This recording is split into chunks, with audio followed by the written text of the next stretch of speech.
오늘 본문에 있는 말씀 여러분들이 잘 아는 말씀입니다. 무화과 나무의 비유를 배우라. 그 가지가 연해지고 잎사귀를 내면 여름이 가까운 줄 알라. 그 말은 이 모든 되어지는 징조들, 이 일들을 보면 예수님이 가까이 온 줄 알아라.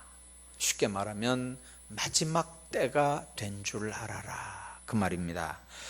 여러분들, 주님께서 뭐라고 말씀하냐면 이 세대가 지나가기 전에 이 일이 일어나리라. 천지는 없어질지언정 내 말은 없어지지 아니하리라. 주님 그렇게 말씀합니다. 예수님께서 이 세대가 지나가기 전에 이 모든 일들이 일어난다고 말씀하셨습니다. 문자적으로는 AD 70년에 로마의 디투스에 의해서 디도 장군이죠. 그 디투스에 의해서 예루살렘이 멸망이 됩니다. 돌 위에 돌 하나도 남지 않고 다 무너뜨려집니다. 돌과 돌을 쌓는 그 사이에 매직에다가 뭘 집어넣냐면요, 이 금덩어리를 갖다 하나씩 집어넣었어요. 왜 그러냐면 여름에 뜨거우면 이게 늘어나잖아요. 또 겨울에 추우면 이게 수축을 하잖아요. 그 수축과 이완 작용을 흡수하라고 군데군데다 이렇게 금덩어리를 하나씩, 이렇게 금말뚝을 하나씩 이렇게 박아놨는데, 이 로마 사람들이 그걸 알고 금말뚝을 빼내기 위해서 돌 위에 돌 하나도 안 남고 완전히 다 이렇게 허물어뜨렸던 걸 우리가 봅니다. 하나님은 하나님의 방법으로 말씀하는데, 이 말씀의 의미, 지금 42절 깨어있으라 하는 이 단어는요, 명령형이긴 하지만 어떤 명령형이냐면 계속해서 이 명령이 우리에게 주어지는, 문법적으로는 이제 그런 의미가 있는 명령형입니다. 한 번만 명령 순종하고 끝나는 게 아니고 이건 끝이 없이 계속해서 깨어있으라는 거예요. 언제까지요? 주님 오실 때까지 그렇게 하라는 거예요. 여러분들 그 교과서에서 혹시, 저는 오늘 이 꽃꽂이를 보면서요, 이게 그거 같아요. 만일 그거 같으면 제가 소름이 끼친다 그럴까요? 막 그런 이렇게 감동을 받는데, 제가 올 때마다 이 꽃꽂이를 유심히 보거든요. 오늘 같은 날도 제가 이 꽃꽂이 한 걸 보면서 이게 전율이 막 와요. 왜 그러냐면 설교 준비가 제대로 이렇게 시차 적응이 안 돼서 잘 안 됐는데, 이제 가서 보고 들은 그런 것들을 근거로 해서 설교할 수밖에 없잖아요. 낮에 하고 오후 예배가. 근데 이제 오후 예배 때는 제가 뭔 얘기를 하려고 그러냐면 이 깨어 있으라고 하는 얘기 하면서, 유럽에 가니까 몇 군데 이렇게 로타리에 광장에 그 사람 이름은 제가 뭐라고 그러는데 잘 기억을 못 하겠는데, 이렇게 저울을 들고 이렇게 있어요. 근데 꼭 내용이 이런 저울이에요. 이렇게 수평이 돼 있는 게 아니고 이렇게 기울어져 있는. 근데 그 제목이 뭐냐면 공의와 정의에 대한 얘기예요. 근데 우리는 법에 대해서, 법을 잘 지켰냐 안 지켰느냐, 이제 그런 걸로 이거를 이해를 합니다. 그러나 현장에 가서 들은 얘기는 법을 지키느냐 안 지키느냐 그 전에 그 법이라고 하는 근거가 뭐냐면 성문법이 아니고 하나님 앞에 불문법이에요. 양심의 법이에요. 우리 인간의 행위가 하나님의 저울에 달려서 이게 정말 모자라느냐, 하나님의 저울에 달렸을 때 우리가 얼마나 올라가느냐 낮아지느냐, 하나님의 저울에 달렸을 때 오늘 그런 모습이거든요. 모르겠어요. 제가 그건가 아닌가 모르겠는데 맞나요? 저울 맞나요 이게? 맞죠? 맞는 것 같아요. 제가 딱 보는 순간에 그냥 막 정말 경련 같은 게 일어나더라고요. 근데 여러분들, 우리가 신앙생활하면서 생각해야 되는 게 바로 그거거든요. 우리가 깨어 있어야 되는 이유, 성경에 두 가지로 우리에게 얘기하거든요. 준비하고 있으라는 거죠. 깨어 있으라는 말하고 준비하고 있으라고 하는 말하고는 뭘 의미하냐면, 주님께서 지금은 사랑해주고 지금은 은혜의 주님이지만 정한 때가 되면 그때는 심판해 주라는 거예요. 그때는 하나님의 저울에 우리 모든 행위가 달리는 거예요. 그래서 부족함이 보이면, 그 부족함이 보인다는 말은 그 행위의 근거가 아까 양심의 법이라고 그랬잖아요. 하나님 앞에 양심이 근거가 뭡니까? 내가 내 죄 때문에 죽어야 되는데, 지옥 가야 되는데, 근데 예수님이 나를 위해서 십자가에 못 박혀 죽어주셨다. 나는 그 사랑과 은혜의 빚진 자다. 그러기 때문에 내가 하나님 앞에 어떻게 살아야 되느냐? 내가 하나님 앞에 부름을 받고 하나님의 자녀가 됐는데, 하나님의 자녀로 내가 세상에서 어떻게 살아야 되느냐? 하나님이 달아보신다는 거예요. 내가 하나님 앞에 이 직분을 받았는데 이 직분을 어떻게 감당하고 있는지, 마지막에 하나님 앞에 계산한다고 하는데, 회개한다고 하는데, 하나님 앞에 나중에 내놓을 때 내가 하나님의 저울에 달리는 건데 하나님 앞에 내가 어떤 모습인지를 본다는 거예요. 그게 원래 큰 겁니다. 그리고 그게 자꾸 이렇게 재해석이 되고, 인본주의 시대, 르네상스 이후 인본주의 시대에 세상의 법으로 이렇게 조각이 돼 있지만, 그 원래 뜻은 이런 거예요. 다니엘서에도 나와 있고요, 에스겔에도 나와 있는 얘기예요.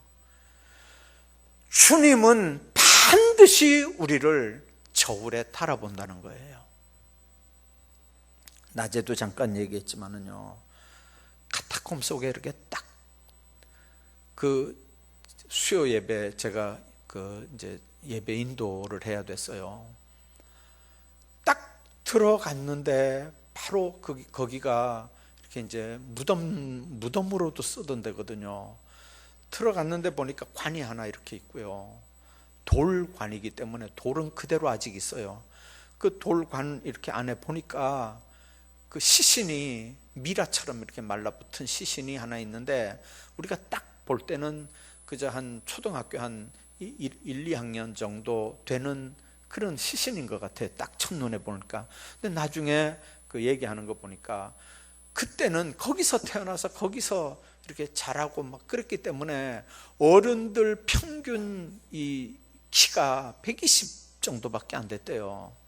그때는 뭐 잘 먹지 못할 때니까 보통 평균이 한 150, 뭐 155 요래밖에 안 될 때인데도 거기서 살았던 사람들은 한 120밖에 안 됐다는 거예요. 근데 보니까 시신이 꼭 뼈도 애들 뼈 같아요.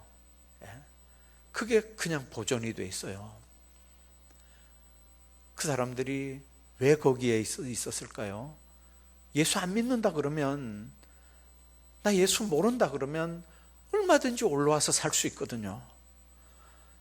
여태까지 나는 우리 부모들 때문에 예수 믿었는데 이제부터는 나 예수 안 믿겠다, 이렇게 하면 얼마든지 그 위에 올라와 살 수 있는 거거든요. 근데 그 예수 부인하지 못하고, 그 예수 배교하지 못하고, 배신하지 못하고, 그 안에서 하나님 앞에 신앙의 절개를 지키며 그 안에서 죽어가는 거예요. 밥도 하루에 한 번씩밖에 안 먹었대요.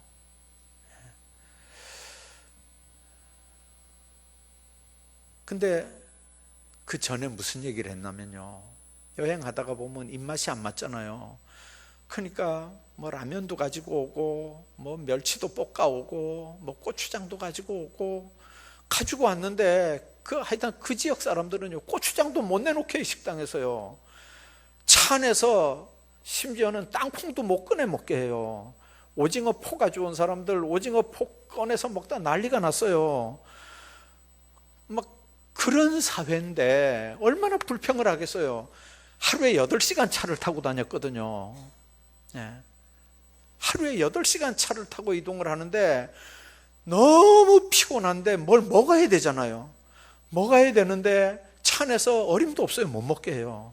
식당에 가니까 고추장이라도 막 해가지고 뭐 닝닝한 거 못 먹으니까 막 먹으려고 하는데 막 원망, 불평 막 이런 거 하다가 거기 카타콤에 들어갔거든요. 조금 전에 그냥 우리는 하루에 3번씩 4번씩 다 먹잖아요. 간식 먹으면 못 먹게 한다고 막 불평하고 막 그렇게 하다 카타콤에 들어가니까요. 무슨 얘기를 하겠어요? 그 속에서요. 무슨 얘기를 하겠어요? 그냥 제가 예배를 했는데 다 그냥 울었어요. 다 울었어요. 거기서 무슨 얘기를 하겠어요?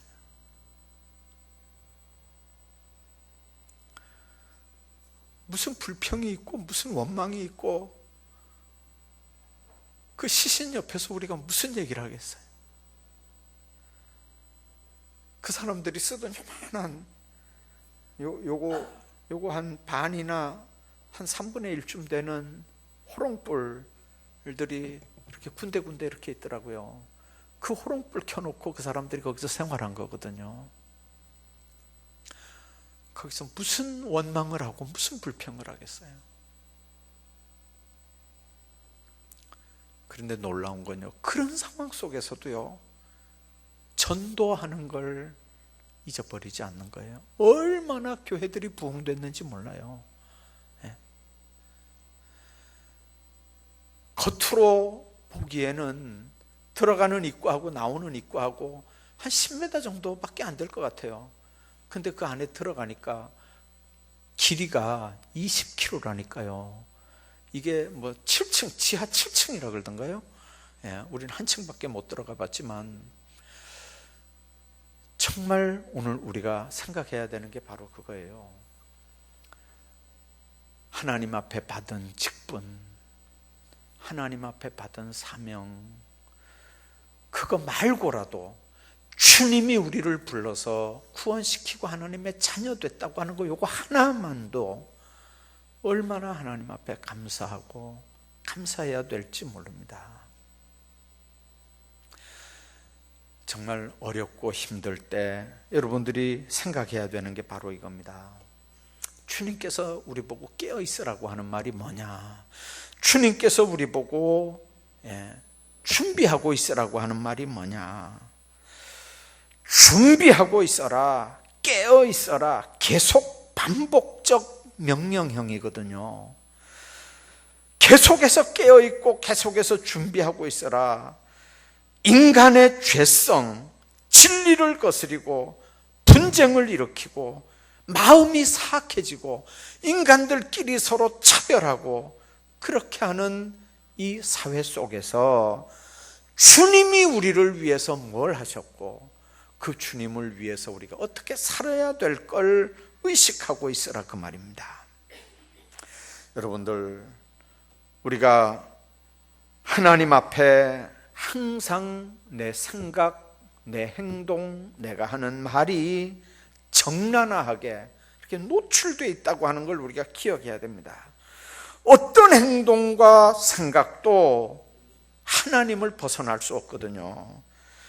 낱낱이 하나님 앞에 공개될 수밖에 없습니다. 그리고 거기는 하나님의 놀라운 심판이 따라온다고 하는 걸 우리가 알아야 됩니다. 견딜 수 있는 인간의 영역이 없다는 거예요. 주님이 오신다면 우리가 준비하고 있을 때 주님을 초청하는 게 아니고 준비하지 않은 상태에서 그분이 오기 때문에 어떤 사람은 버려둠을 당하고 어떤 사람은 데려감을 당하는 거예요. 여러분들, 이 데려간다고 하는 말을 휴거라고 하는 단어로만 이해하면 안 됩니다. 주님 앞에 의롭다함을 받게 되는 용납과 하나님 앞에 쓸모없는 인간으로 버림을 당하는 배척의 의미가 그 말씀 속에 있는 겁니다. 그러니까 우리 모든 삶은 자신의 평가만 받는 게 아니라 궁극적으로는 하나님의 평가를 받고, 어떤 삶은 하나님 앞에 영접이 되는가 하면 어떤 삶은 하나님 앞에 배척이 되는 겁니다. 내 깐에는 죽어라고 주의 일을 한다고 했지만 마지막 주님이 나는 너를 모른다 이렇게 하는 날이 온다는 거예요. 예수님도 마태복음에서 그랬잖아요.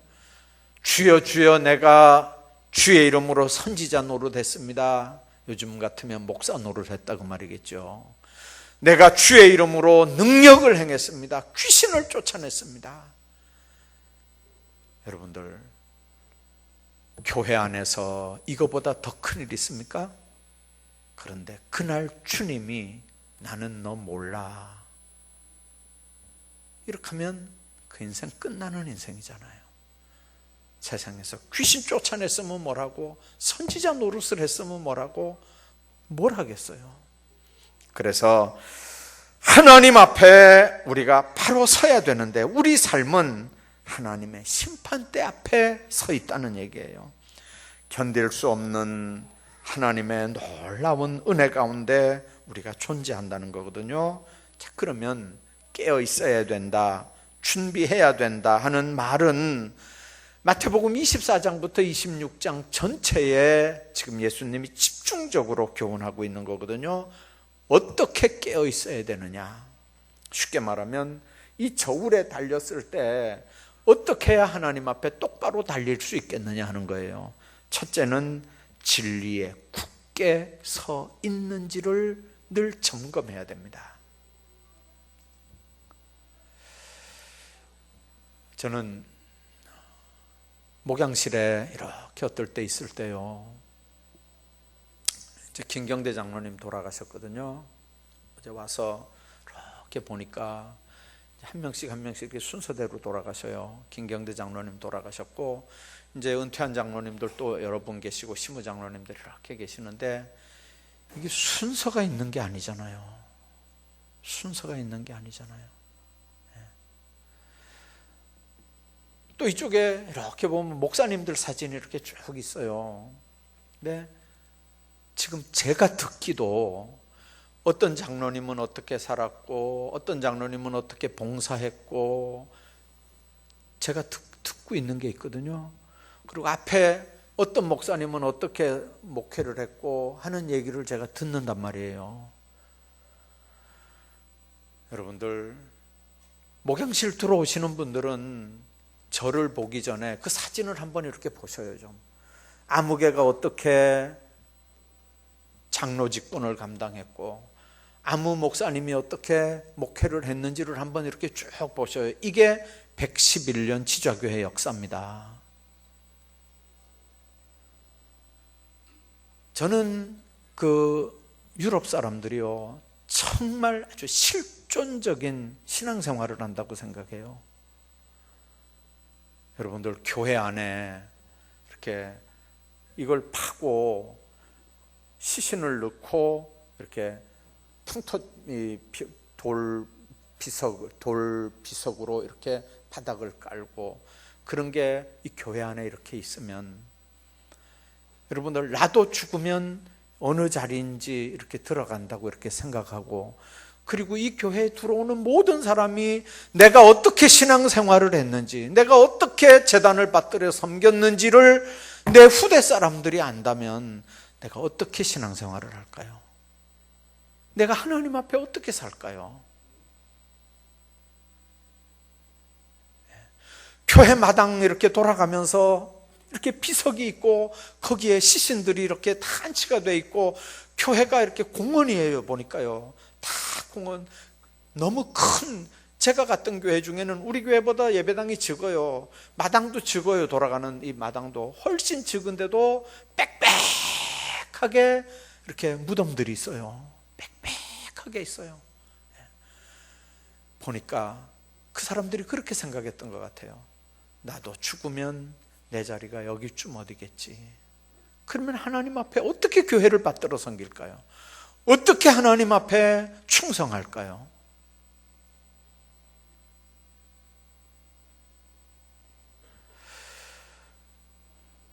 문화가, 우리는 예배당 안에 있는 문화가 아니기 때문에 그렇지만, 제가 여행 가기 전에 어떤 장로님 보고 그랬어요. 장로님, 우리 교회도 교회 묘지가 좀 있으면 좋겠습니다. 옛날엔 있었어요, 우리 교회. 옛날엔 있었어요. 근데 하여튼 누군지 모르겠는데 하여튼 하여튼 이거를 기록에도 안 남겨 있는데 이걸 하여튼 팔아먹었대요, 지금요. 그리고 우리 교회 이게 있었어요. 있었는데 이게 없어진 거예요. 그 제가 와가지고 교회 이만큼 큰 교회 역사 이래 오래된 교회 왜 교회 무덤이 없냐? 그거는 그냥 장례식 그 얘기가 아니에요, 지금요. 아무데나 갖다 묻으면 되죠. 그 얘기가 아니고 이 교회에 우리가 신앙생활하면서 하나님 앞에 충성하고 헌신하던 사람들이 들어오는 자리가 있어야 이게 교육의 현장이 되는 거예요. 밑에 믿음을 이렇게 이어가는 사람들이 앞에 사람들이 어떻게 신앙생활을 했는지 평가도 되고 똑바로 신앙생활 하게도 되고 하나님 앞에 아름답게 살 수 있는 삶의 자리도 되는 거거든요. 누가 기도하시면서 감동이 되면 교회 몇 자리 헌납 좀 하셔요. 진짜예요. 헌납하셔요. 교회는 공동체예요. 주님 앞에 가는 날까지 우리 함께 가야 될 사람들이거든요. 여러분들, 세상적으로 우리가 피부치들 예수 안 믿으면 그냥 육신 입고 있을 때만 피부치지, 떠나면 그 피부치가 뭐 하는 거예요? 그러나 몸된 제단 안에서 한 형제 자매 영적 양식 같이 먹고 주님 안에서 이 모임이 한 명씩 하나님 앞에 부름 받으면 물론 천국 가겠지만 그 육신도 한 군데 이렇게 모셔져 있으면 얼마나 좋겠어요. 감동되시는 분 중에 누가 교회 묘지 헌납하실 분 있으면 헌납하셔. 저한테 의논 좀 하시고. 안 커도 돼요. 안 커도 돼요. 요즘에 교회 묘지, 공원 묘지 허락도 안 나거든요. 그냥 갖다 이렇게 순서대로 이렇게 모시면 돼요. 교회 묘지라고 간판 붙일 것도 없어요. 문화가 안 그런 것 같으면 여기서부터 이렇게 모시자고 내가 얘기하겠는데 무서워한다니까. 귀신이 나올 건지, 다 천국 가고 여기는 없는데 귀신이 나올 건지 무섭다니까 그걸 못하겠지만 교회 묘지는 하나 있어야 될 것 같아요. 감동이 되시는 분 중에 헌납하실 분들은 좀 헌납 좀 하셔요. 내 삶이 예수로 무장이 되어 있는지, 내가 지금 진리 가운데 서 있는지를 잘 점검하셔야 됩니다. 하나님의 저울에 내가 달렸을 때 내가 진리 쪽이냐 비진리 쪽이냐, 항상 예수님 쪽이냐 인간 쪽이냐, 늘 이렇게 우리 자신을 점검하셔야 됩니다. 성령께서 우리 속에서 그걸 깨닫게 하시거든요. 그래서 여러분들, 내가 어느 쪽에 있는지 분명하게 이렇게 하셔야 돼요. 뿐만 아니라 신실하고 슬기로워야 된다는 뜻이 깨어있으라는 말 속에 있습니다. 여러분들, 신실한 종과 신실하지 않은 종을 아주 구체적으로 설명하는 게 열처녀 비유고 달란트 비유입니다. 5 지혜로운 처녀는 기름 준비하고 있다가 신랑 맞이하는데, 미련한 5 처녀는 기름 준비하지 않고 있다가 기름 구하러 나간 사이에 신랑이 와서 못 맞았다는 얘기거든요. 여러분들, 달란트 비유, 어떤 사람은 5 달란트, 어떤 사람은 2 달란트 받은 사람 다 남겼는데 1 달란트 받은 사람 땅속에 갖다 묻었다는 얘기거든요. 여러분들, 약하고 게으르다고 하는 말의 의미가 바로 그 말이에요. 그래서 여러분들 직분 맡았는데 나 이게 힘들어 못하겠다 그러면요, 기도하면서 그저 하나님 정말 직분 주셨는데 내가 못하겠네요. 원래는 직분 맡을 때 하나님 앞에 서원도 하고 작정도 하잖아요. 내 힘으로 하는 거 아니거든요. 직분 맡았으면 주님이 이거 감당할 수 있는 힘 주셔요. 그러면서 계속 그 힘을 공급받아서 그 일을 하는 거예요. 근데 그 공급을 못 받았든지 이게 너무 무겁든지 어떻든지 간에 못 하겠거든, 그냥 사직서 내셔야 돼요. 일도 못하면서 그게 무슨 간판이나 되는 줄 알고 그거 가지고 있으면 안 된다니까요. 하나님 앞에 나중에 어떡하려고 그래요. 하나님 앞에 아니 직분 맡아놓고 일 안 하면 하나님 앞에 어떡할 거냐고요. 어떡할 거냐고요. 하나님 앞에 갈 때 하나님 앞에 뭘 어떻게 내놓을 거냐고요. 여러분들 인터넷 들어가 보셔요. 보시면 대한예수교 장로회 총회 우리 통합 측 이렇게 인터넷 들어가서 보면 헌법이 있거든요. 거기 보면 목사가 뭐 해야 되는 사람인지 목사 직무가 쭉 나와요. 목사는 그것 때문에 목회하는 거예요. 장로들은 뭐 해야 되는지 쭉 나와요. 그것 때문에 장로하는 거예요. 권사는 뭐 때문에 권사하는지 거기 나와 있다고요. 그것 때문에 권사하는 거예요. 부엌에서 밥하라고 권사시키는 거 아니라니까요.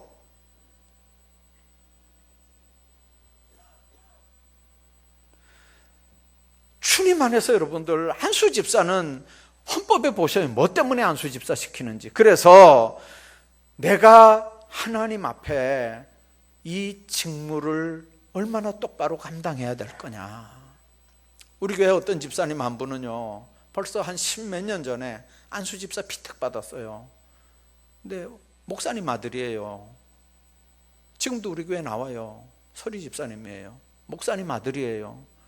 안수 집사 피택을 받으니까 그분이 목양실에 와서 그랬어요. 목사님, 제가요, 첫째는 이 문제, 둘째는 이 문제, 셋째는 이 문제 때문에 도저히 안수 집사 감당 못 하겠어요. 그러니까 임직을 못 받아요. 저는요, 투표는 됐는데 임직은 못 받는다 그랬어요. 안수 집사 안 했어요. 지금도 주일 잘 지키고 서리 집사 잘하고 있어요. 본인이 안수 집사 시켜도 못할 것 같으니까 본인이 이거 못 감당하겠다고 임직 안 받았어요. 피택이 돼도. 여러분들, 우리가 정말 두렵고 떨림으로 감당하셔야 된다니까요. 이 직분 받았으면 죽도록 충성해야 돼요. 죽도록.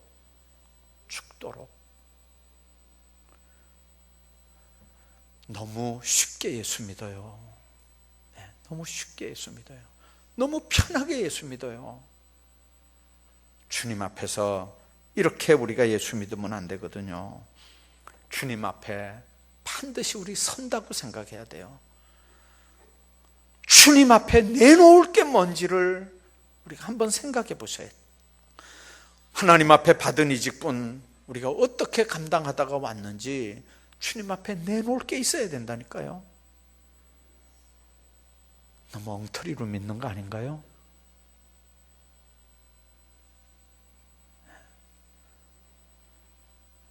카타콤에 들어가서 정말 많이 울었어요. 만일 그런 어려움이 지금 우리에게 있다면 우리 지좌교회에서 끝까지 믿음 지킬 사람이 몇 명일까? 그거 생각하고 제가 더 울었어요. 이 좋은 시대에